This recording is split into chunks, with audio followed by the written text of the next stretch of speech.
Wayanad Pookode veterinary കോളേജിലെ വിദ്യാർത്ഥി സിദ്ധാർത്ഥിന്റെ മരണത്തിൽ ഞെട്ടിപ്പിക്കുന്ന വെളിപ്പെടുത്തലുമായി ഒരു സഹപാഠിയുടെ ഓഡിയോ പുറത്ത്. അവനെ തല്ലിക്കൊന്നത് തന്നെയാണ്, മൃഗീയമായി തല്ലിക്കൊന്നതാണ്. അവന്റെ ബാച്ചിലുള്ളവർക്കും ഇതിൽ പങ്കുണ്ട്. ഒരാളെപ്പോലും വെറുതെ വിടരുത്. ചിലർ പുറത്ത് നല്ലവരായി അഭിനയിക്കുകയാണ് എന്നും ആ സുഹൃത്ത് പറയുന്നു. ഈ ഓഡിയോ സന്ദേശം പോലീസിന് കൈമാറിയതായി സിദ്ധാർത്ഥിന്റെ കുടുംബം അറിയിച്ചു. പട്ടിയെ തല്ലിക്കൊന്നതുപോലെയാണ് അവർ സിദ്ധാർത്ഥിനെ തല്ലിക്കൊന്നത്.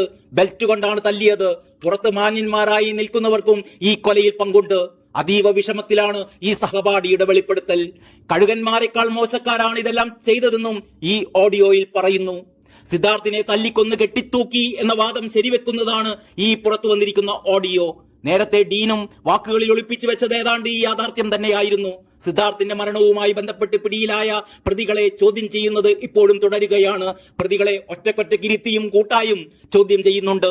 മർദ്ദനം, തടഞ്ഞുവെക്കൽ, ആത്മഹത്യാ പ്രേരണ എന്നിവ മാത്രമാണ് ഈ കൊടും കുറ്റവാളികളായ പ്രതികൾക്കെതിരെ ഇപ്പോൾ ചുമത്തിയിരിക്കുന്ന കുറ്റകൃത്യങ്ങൾ.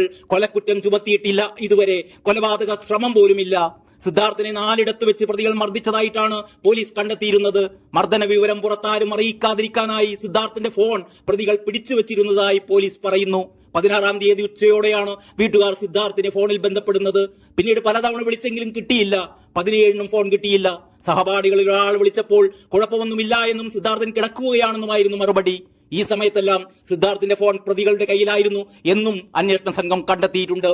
ശുചിമുറിയിൽ തൂങ്ങി മരിച്ച നിലയിൽ കണ്ടെത്തിയെന്ന് പറയുന്ന സിദ്ധാർത്ഥിനെ പോലീസ് എത്തുന്നതിന് മുമ്പ് തന്നെ പ്രതികളുടെ നേതൃത്വത്തിൽ അഴിച്ചു മാറ്റിയിരുന്നു. ആരോടും പറയരുതെന്ന് വിദ്യാർത്ഥികളെ ഭീഷണിപ്പെടുത്തുകയും ചെയ്തുവെന്ന് പോലീസ് പറയുന്നു.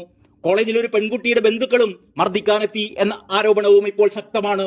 ചിലർ മാധ്യമങ്ങളോട് കാര്യങ്ങൾ പറയാൻ വിലക്കുകയും ഭീഷണിപ്പെടുത്തുകയും ചെയ്യുന്നു എന്നാണ് സഹപാഠികൾ പറയുന്നത്. അതുകൊണ്ട് തന്നെ തുറന്നു പറയാനുള്ള ബുദ്ധിമുട്ടുണ്ട്. സിഞ്ചു അടക്കമുള്ളവർ ഭീഷണിപ്പെടുത്തുന്നു എന്നായിരുന്നു കുടുംബം നേരത്തെ ആരോപിച്ചിരുന്നത്. ഒരു കൂട്ടം വിദ്യാർത്ഥികൾ ഭയപ്പെടുത്തുന്നു എന്ന കാര്യങ്ങളാണ് സുഹൃത്തുക്കളിൽ നിന്ന് ലഭിക്കുന്ന വിവരം. അതുകൊണ്ട് തന്നെയാണ് ആരും തുറന്നു പറച്ചിലിന് തയ്യാറാകാത്തത്. സുഹൃത്തിന്റെ ഈ ഓഡിയോ സന്ദേശം പൂർണ്ണമായി കേട്ട ശേഷം പോലീസ് അടുത്ത നടപടിയിലേക്ക് കടക്കുമെന്നതാണ് ഇപ്പോൾ ലഭിച്ചിരിക്കുന്ന സൂചന. News desk, Kalakaumudi.